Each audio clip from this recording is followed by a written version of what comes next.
星辰塔认主的极限到底在哪儿？罗峰塔。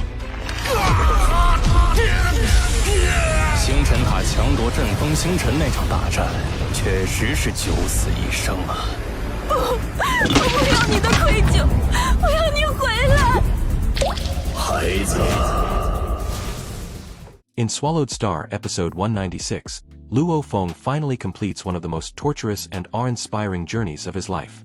After 6,000 years of unending soul torment inside the Star Tower, the long process of recognizing his master finally comes to an end. From that moment, Luo Feng officially steps onto the path toward the very peak of existence, now qualified to stand among the strongest beings in the entire universe. The moment that bond is forged, the mysterious Hermit himself appears before Luo Feng, an ancient being who has remained hidden for eons. With calm eyes and immeasurable power, he greets Luo Feng as his third disciple. The Hermit tells him that both the Earthling race and the Yen Xin clan are like his own children. For countless eras he has observed them in secret, preparing impossible trials so that only one with unshakable will could inherit the Star Tower. Luo Feng has passed every one of those trials, and finally earned the right to call this being his teacher. The Hermit's approach to discipleship is unlike any other. He lays out his three immutable principles. First, he will provide his disciples with the best cultivation resources in the universe. Second, he will never personally teach any secret techniques.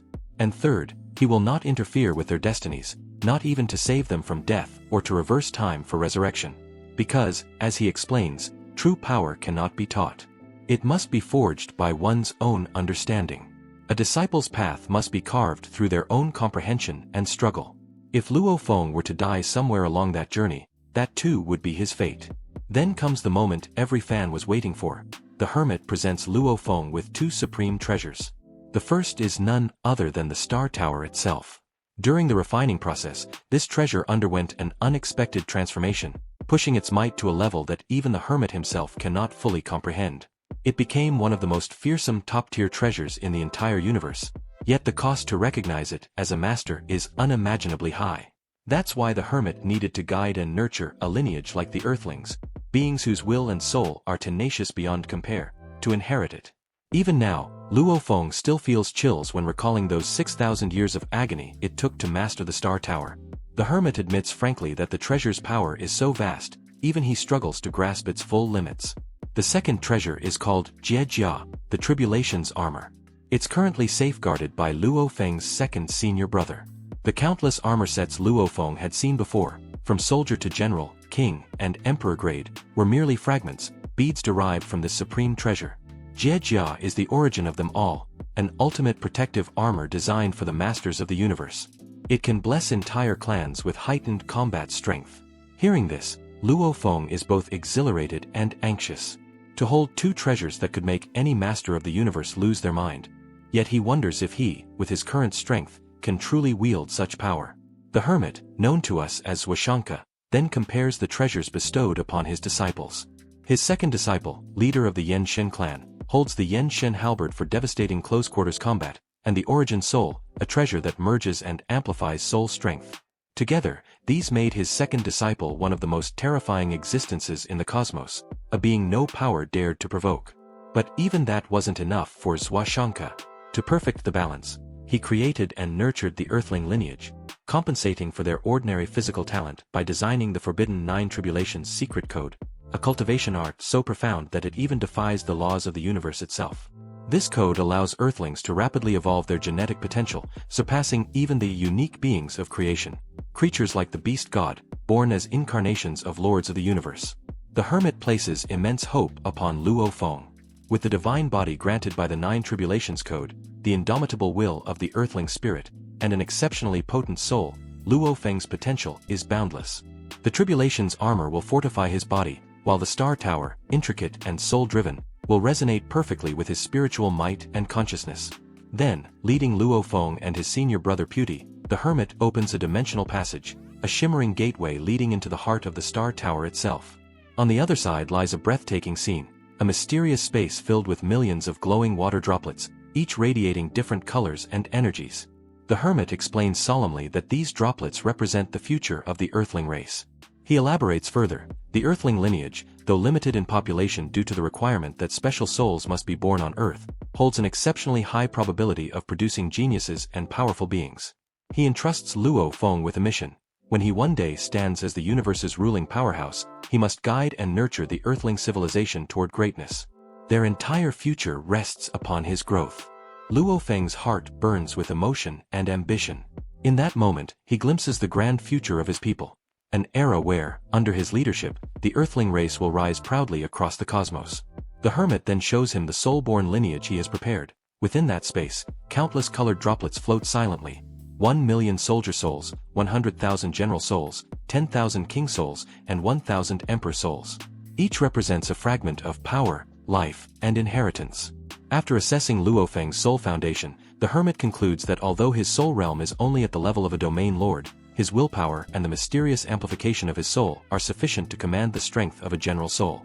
He grants Luo Feng 2 of them, one for himself and one for his golden-horned beast clone. To deepen Luo Feng's understanding of his future treasures, the Hermit personally takes him on a tour through the Star Tower. What Luo Feng witnesses defies comprehension. The Hermit displays the terrifying authority of a being who has reached the universe's ultimate level, where words become laws. With a single thought, he conjures a massive cosmic ship from nothingness, and even alters the laws of physics around them. Under his influence, the ship soars faster than light without entering the dark universe, while Luo Feng can still clearly perceive everything around them. Within this zone of influence, the Hermit can temporarily rewrite the universe's fundamental rules. For an entire day, Luo Feng beholds the magnificent inner workings of the Star Tower.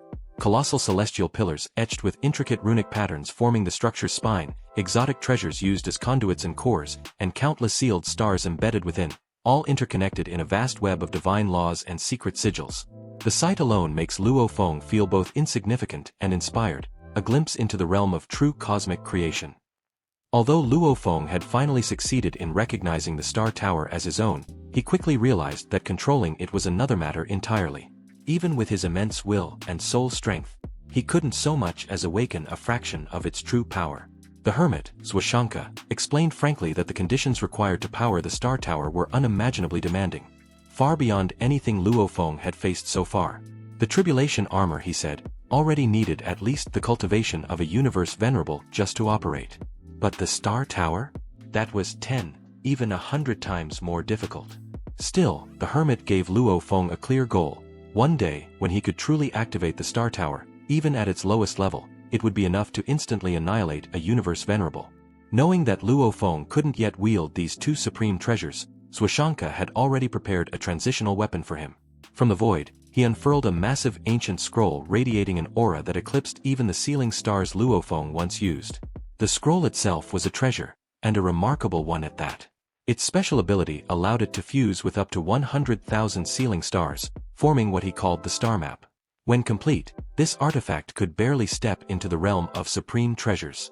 After acknowledging the scroll as its new master, Luo Feng grasped its secret immediately. He could imprint his own comprehension of attack patterns and secret laws onto the star map. Each star on the map resonated directly with the cosmic laws, unleashing boundless power when invoked. Until the day he could drive the Star Tower itself, these stellar weapons would serve as his main means of offense. Zuo Shanke warned him that once the Star Tower's true power was released, whether through a single strike or a crushing descent, it could erase worlds. Even its weakest blow could effortlessly destroy a universe master. When Luo Feng nervously asked when he would reach the level to fully control such a thing, the Hermit told him the truth. Even using the Star Tower's minimum power required far more energy than operating the Tribulation Armor. Therefore, Luo Feng must leave the Star Tower where it was, on the extraterritorial battlefield. If the treasure suddenly vanished, every cosmic power in the universe would go mad, triggering a chaos that could engulf hundreds of thousands of immortal kings. Luo Feng himself would never escape that storm. Only when he truly stood as a lord of the universe would he have the right to claim and wield the Star Tower openly. Before departing, Zuo Shanke carefully summarized the treasures Luo Feng now possessed. The first was the Chaos Lord's treasure, once used to slay Wu Yui.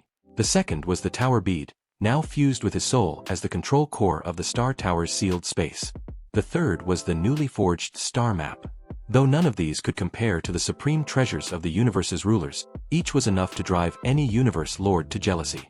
Finally, Luo Feng asked about the remaining fragments of the 9 Tribulations Secret Codex. Zuo Shanke revealed that they had been hidden across 3 perilous regions of the universe, each corresponding to Luo Feng's next 3 stages of growth: Realm Lord, Immortal, and Universe Lord. If he wanted them, he would have to risk his lifetime and again to obtain each fragment. The Hermit passed him the precise coordinates and data for those locations but gave one final warning: don't die on the way. With everything explained, Zuo Shanke and Luo Feng's senior brother Puti quietly departed, leaving Luo Feng alone in the vast, silent hall. For a long time, he stood there, realizing that from this moment on, his teacher would no longer guide him directly. His path from here would be one of pure self-reliance, a journey of his own creation. Gathering his thoughts, Luo Feng began integrating the countless resources and new abilities he'd just received. Using the Star Tower's core connection, he summoned 100 of the spare ceiling stars. They floated before him, shrinking to marble size under his will. Then, taking out the sacred scroll, Luo Feng merged the 100 stars into it, completing his first star map. Curious about its power, he immediately tested it. Channeling his most potent attack technique, the Sky-Tearing Claw, he infused it into the star map. 6 of the embedded stars shot forth, resonating with the universe's origin laws. In an instant, a colossal phantom of a beast god's claw manifested, rending the void apart with devastating might. Luo Feng couldn't help but smile. The star map's flexibility was extraordinary. He could imprint any secret technique at will and erase it whenever he wished. It was the perfect weapon for a spiritual-type cultivator. He decided to name it the Star Sermon Map, symbolizing that he could use this map to preach his own martial path. Then came another critical step. He fused a drop of the general soul water into the center of his brows. Merging with his soul origin, it caused his spiritual strength to surge dramatically. His telekinetic power now reached 10,000 times that of an ordinary realm master. With his unshakable will and sharpened consciousness, his pure soul attacks alone were now strong enough to rival peak-level immortal kings. Within his soul, the tower bead core of the Star Tower provided an impenetrable layer of defense. His body bore the general armor to boost his physical might, while the Wu-killing wings on his back allowed him to conceal his aura and move at terrifying speed. And now, with the Star Sermon Map in his hands, Luo Feng possessed a treasure for every possible situation: offense, defense, mobility, and soul protection. His arsenal was so rich that even the top-tier immortal kings, like the 7 Sword Kings or the Life-Destroying King, would tremble in envy. But Luo Feng's growth wasn't just in equipment. Over these 6,000 years, through endless tempering and the Hermit's harsh inheritance, his strength had undergone a complete transformation. His demon killer clone, through its unique affinity with the laws of space, had even grasped the ability of teleportation on its own, greatly increasing Luo Feng's survivability. No longer did he need to rely on his subordinate, the Heavy Arrow King. At last, Luo Feng stood as a true powerhouse, his will, soul, body, and treasures all elevated to levels that even the universe masters would covet. And in that quiet moment, after all the enlightenment, pain, and triumph, something softer stirred in his heart. He thought of his family, the people who had always been his anchor and motivation through the endless years of torment. During the inheritance process, he hadn't dared to be distracted, not even to enter the virtual universe and see them. Now, finally, with his teacher's guidance complete and his strength vastly increased, Luo Feng couldn't hold back the longing any longer. A smile spread across his face as he prepared to log into the virtual universe, to finally reunite with the family he had missed for more than 6,000 years.